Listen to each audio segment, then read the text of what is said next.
Have you ever woken up in the middle of the night swimming in sweat and had to change the sheets? Or you're in a meeting and all you want to do is strip down to your underwear? Welcome to perimenopause, or as I call it, your second spring.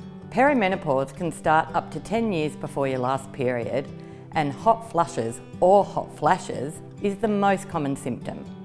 For some women, hot flushes can even get worse after menopause, that is, after your final period. But don't think you have to suffer through this.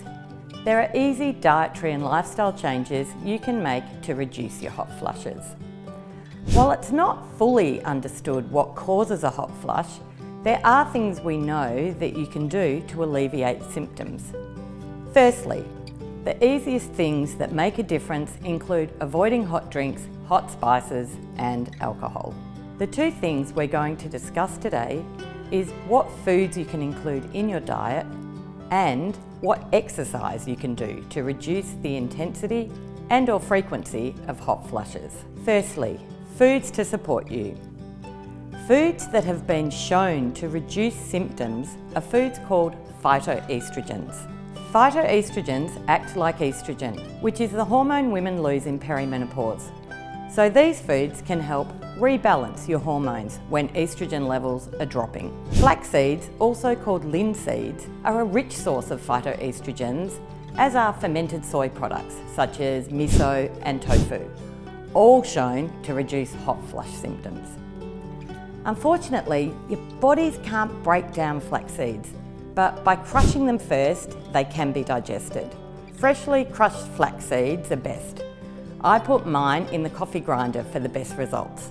I crush them weekly, leave them in the fridge to sprinkle on salads or add to my breakfast. Miso soup is another great addition to your weekly menu, as it's a great way to get miso and tofu in your diet at once. I also loved baked miso fish. Other foods with evidence shown to reduce hot flushes are foods containing isoflavones. These include lentils, chickpeas, kidney beans and soybeans.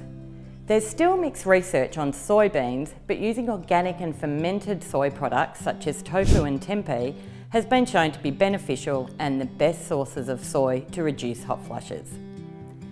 The second thing that helps is exercise. Luckily, I'm not going to tell you to go and run a marathon, but resistance training can reduce hot flushes by half.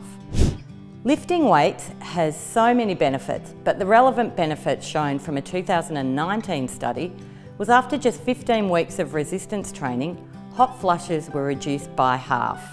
And don't worry, you're not going to look like Arnold Schwarzenegger. As you age, you start to lose muscle mass and may feel weak. So after the lockdown in Melbourne, I started to feel really weak, and when my 12-year-old daughter opened a jar I couldn't, I knew it was time to start training again.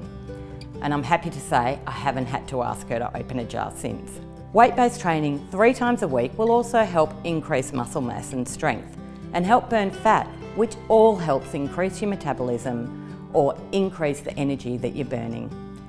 The other side effect will be weight loss if you're carrying excess weight. And let's face it, who hasn't got a spreading middle at this time of their lives?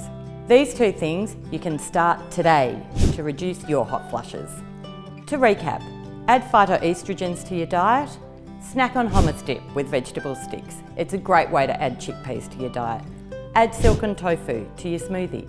You won't even notice the taste, but you'll get the benefit as well as getting extra protein you need as you age, particularly through and after your second spring. Add lentils to your salad or cook up a dal soup. And who doesn't love chili con carne? You can have it with or without meat, but just make sure you get those kidney beans in your diet, but not too spicy, don't forget. And start some resistance training or weight training today. Either join your local gym or look for some great YouTube videos to get you started at home. Spring to it and feel the difference.